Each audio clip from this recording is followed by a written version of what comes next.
Okay, so a tetrahedron is good, and an octahedron is bad. Cube is good. And of course the cube is a product, so that's just S2 times S2 times S2. Let's see, so maybe I don't remember smooth, I don't remember which order these are really supposed to be. But smooth means that at a particular vertex, if you look at the edges pointing out of that vertex, and rational means that those edges have to point in lattice directions. Okay, so you can't have something with coordinates pi e or whatever, basically. And smooth means that the primitive ones have to be a lattice, a z basis of the lattice. Okay, so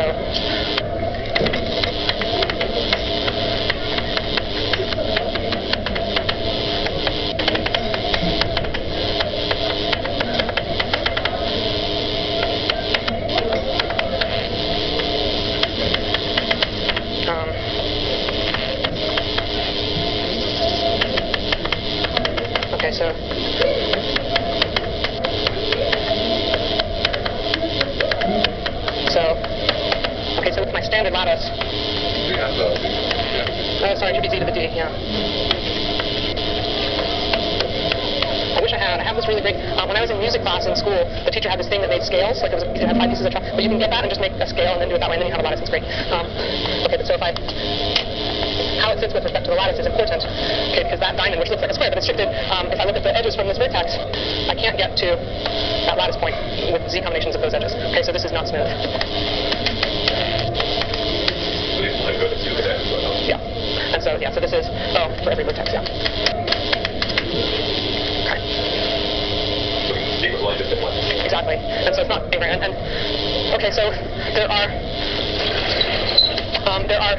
let's see, a way to construct the manifold. I mean, so there's sort of 2 directions showing that the polytope has to satisfy these properties, and then given a polytope producing a symplectic manifold. The way that you produce a symplectic, I mean, I'm not so interested in this big structure because in a moment I'm going to throw that out anyway. But topologically, you can reconstruct the manifold in the following way. So you can reconstruct M from delta, which I can think of living inside of RD with a specified lattice.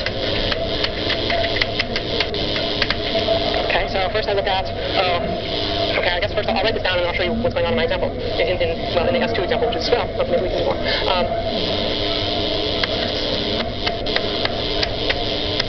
What I should have said before I started saying this was that in this special case, the momentum map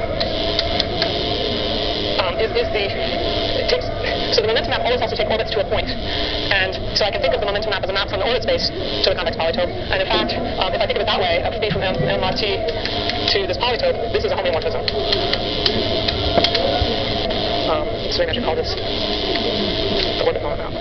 Okay, so I can sort of reconstruct M by sort of taking delta across the whole thing and then collapsing where the orbits weren't quite big enough. So at the vertices, those are supposed to correspond to the fixed points. So I need to collapse the whole torus. And elsewhere, I have to collapse a little bit less. So how you collapse a little bit less is determined exactly by this lattice business. Okay, so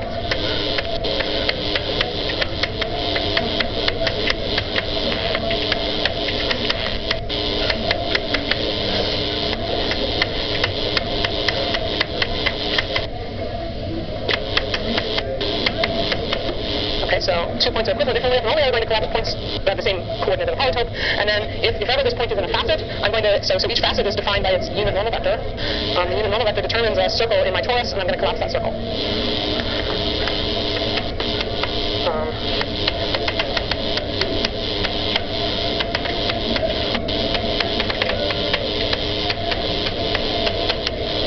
And so to collapse that circle, I need T as inverse to be in the circle. So let's do an example of that. The number of what?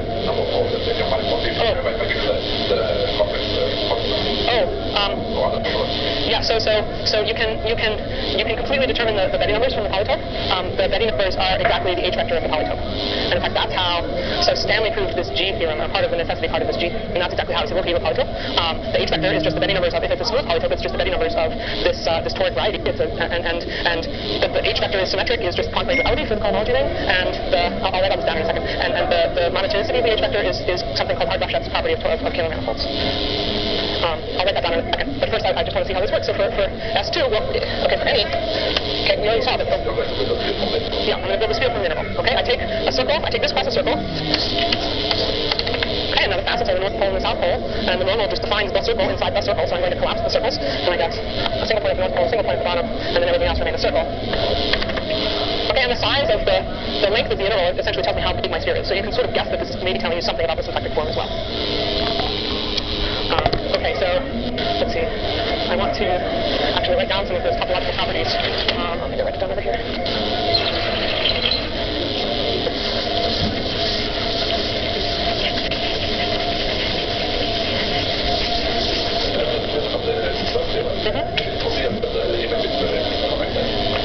Yes, because M is connected and that's a smooth map. So the image of a connected submember is a smooth map has to be connected. Compact, yeah, sorry, compact. There are sort of more general statements. So this convexity, there are more general statements in some non-compact cases if you have additional assumptions. This can be generalized to non-compact symplectic manifolds, but in that case, it's much more complicated here, and it's also not a one-to-one. There's a uniqueness issue if the image isn't simply connected. Okay, so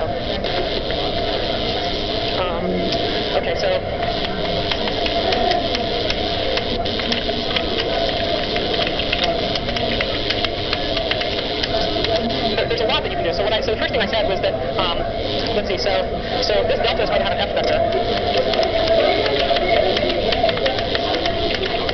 Just the number of faces of each degree.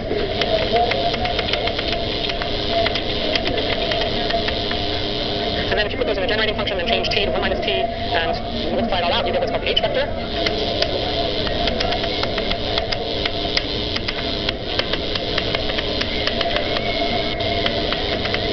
Oh my gosh, or maybe you also have to call f minus 1 equals fd equals 1 or something. Okay, so there's, and then you can see the H vector h0 up to hd, and it was noticed that this H vector satisfies some nice, who would have thought to do that, I don't know, and maybe McMullen. Why he thought to do that, it's a random thing to do, right? But I guess combinatorialists are really good at finding interesting phenomena in ways that I could never. Okay, but so this H vector seems to satisfy hk is equal to d minus k, and h0 is equal to h1. And I think there's one other property about how quickly the H's can grow. I don't know, is there? Yeah, there's lots of cavities, something like that. And so these properties, it was sort of conjectured by McMullen that these properties always have to hold. Stanley showed that they always hold, and Balera and Lee showed that if those properties hold, then there is a polytope that has those combinatorial numbers. Okay, so Stanley. But the way that Stanley showed that these two properties were satisfied was if you have a polytope, then you have this manifold. M is a toric symplectic for some polytope. Okay, so this is always going to hold because there's sort of a generalized probability for intersection homology, and this is definitely there's something very special about the fact that there's a toric symplectic manifold here. So HI, he showed that HI is the rank of H2I of them with solid coefficients. And then the fact that this is a manifold says that HI is HD minus I. This is called quantizability. And this increasing up to the middle business is called Hard-Lipschitz. And it's hard to prove that. What Hard-Lipschitz says is if you, so we know, I sort of hand-waved the fact that omega had to be something non-zero in cohomology. And what Hard-Lipschitz is, it says that if you take the product with omega, you go from hk to hk plus 2, and if you do it a bunch of times, and you get a nice morphism, you have sort of canonicalized morphism once you fix omega. And in particular, h2 has to inject into h4, h4 has to inject into h6, and so each of these ranks have to be increasing. All the odd ones are 0, it turns out. That's not obvious for anything I've said so far. But let's see, so more is true.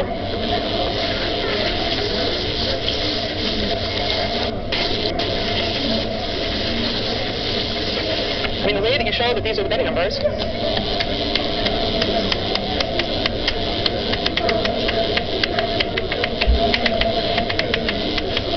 is you show, oh my gosh. Okay.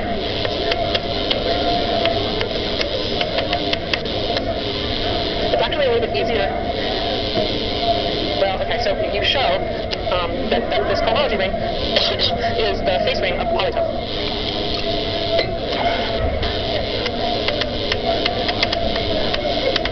So what that is, oops, just wait till we see. It's graded by n classes, each of degree 2. And there's one of these for each facet of the polytope.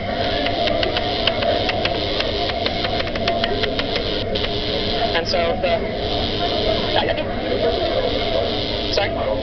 And so how you multiply them, and you'll get something 0 when the corresponding selection of facets is empty. Okay, so x cut over I in I of xi is in the ideal that I'm killing whenever the intersection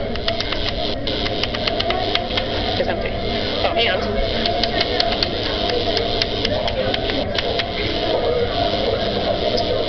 exactly. So whenever, so basically this is saying I have a cohomology class for every face of polytope, corresponding to those empty intersecting facets. And then there's some pesky linear relations. It's actually easier to work with the ring without the linear relations, and that turns out to have a topological interpretation as well.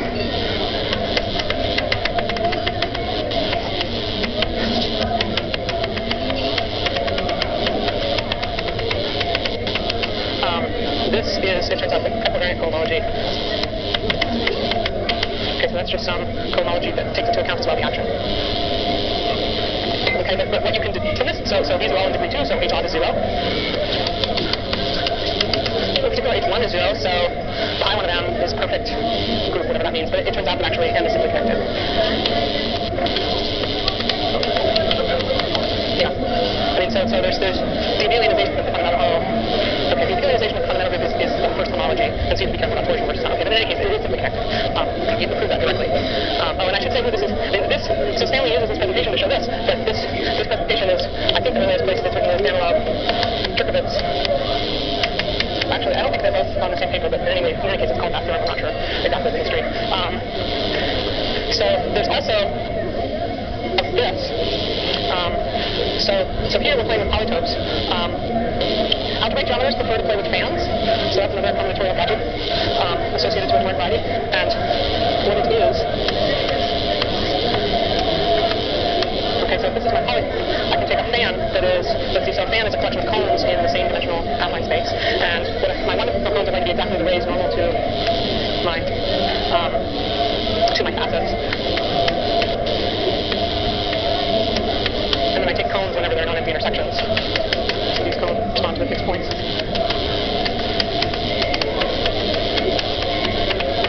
And this ring has a nice description combinatorially in terms of the fan. This ring you can describe as piecewise polynomials on the fan. So polynomial functions, a polynomial on each maximal cone, and they have to agree on the intersections.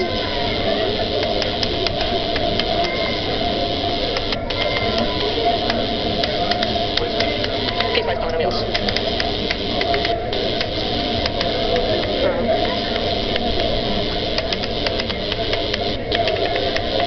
And this, let's see, so this, recognizing it as this piecewise polynomial, this is due to Blair and Rose.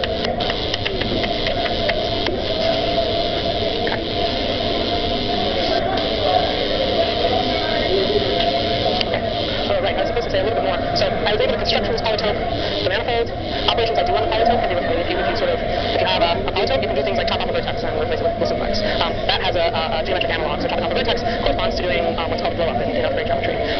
You can also take symplectic cuts. So that's just saying slice your polytope by a hyperplane and take one piece.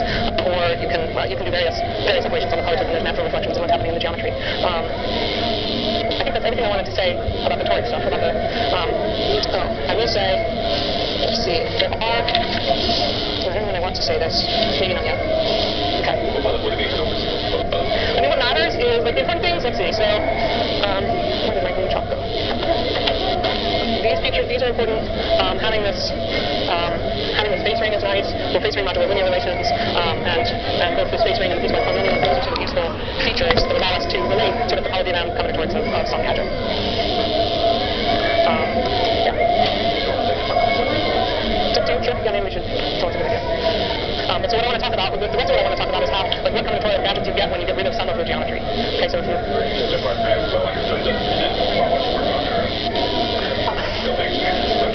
mean, okay, so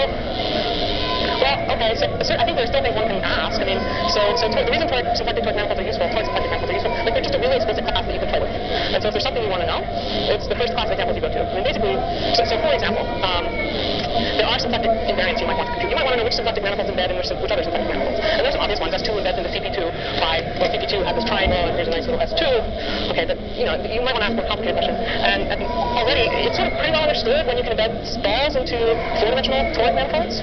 But that's a very small, it's not very well understood for higher dimensional toric varieties, what balls you can embed in a higher dimensional toric manifold. Okay, so there certainly are still things one doesn't know. And sometimes, and they're reflected in some very subtle way in the polytope that is also totally understood. So, is generalize all of this because I want to be talking about toric origami manifolds and origami templates rather than this stuff. And so I think in the interest of time and trying to get, I think one of the things that Anna and I want to get out of you is, you know, what are these combinatorial patterns that we're looking at? What are the interesting combinatorial questions that we should be asking that we don't know to ask because we're not combinatorialists? So I'm going to skip some of the geometry thing. I might tell you the concept of those, but I basically want to tell you what origami templates are sort of by the theorem. Well, actually, I'm supposed to say something about four manifolds too. So, well, maybe actually I should say that before I go on. So, four manifolds are an interesting class. I mean, in four dimensions, I'm still trying to understand this better, but four dimensions is where the smooth Poincare conjecture, for example, is still open. And so there are, the topological questions and questions about exotic smooth structures are still not completely resolved and are interesting. The four manifolds that fit into the toric framework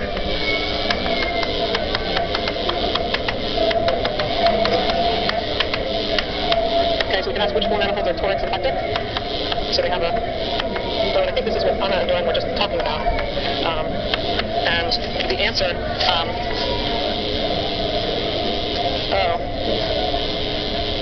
I'm supposed to say which simply connected. Well, maybe not. Let's just say which, well, toric symplectic manifolds are simply connected, so okay, so we're not.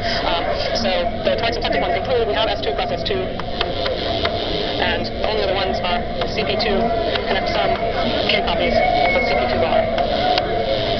And so those all have, this we've already seen has polytope that looks like this. CP2 itself has polytope like that. When I take a connect sum with the CP2 bar, that's the same as chopping off a corner. Sorry? Oh, bar means I take where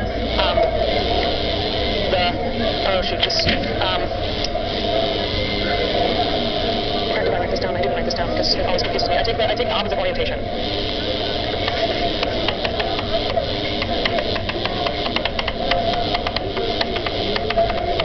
It turns out that is not symplectic. Okay, that does not have a symplectic form. That does not have a true form whose top power is this opposite orientation. And it is also, I wrote something about it down somewhere, but I can't find it. Okay. So doing this connect sum with CP2 bar in the polytope world corresponds to chopping off a vertex. So I'm almost slightly confused about something I wrote down, but okay, so I'll get polytopes that look like that. And one should be careful because when I say which four manifolds are toric symplectic, this which four manifolds is maybe up to diffeomorphism, whereas the Danilov theorem was up to equivariant symplectomorphism, and I don't really want to get too mired in those details, but in any case, those are the simply connected four manifolds that happen to have effective two torus actions and compatible symplectic forms. Okay, so now what I want to do is sort of motivate toric origami manifolds by the theorem. Erase this for right now.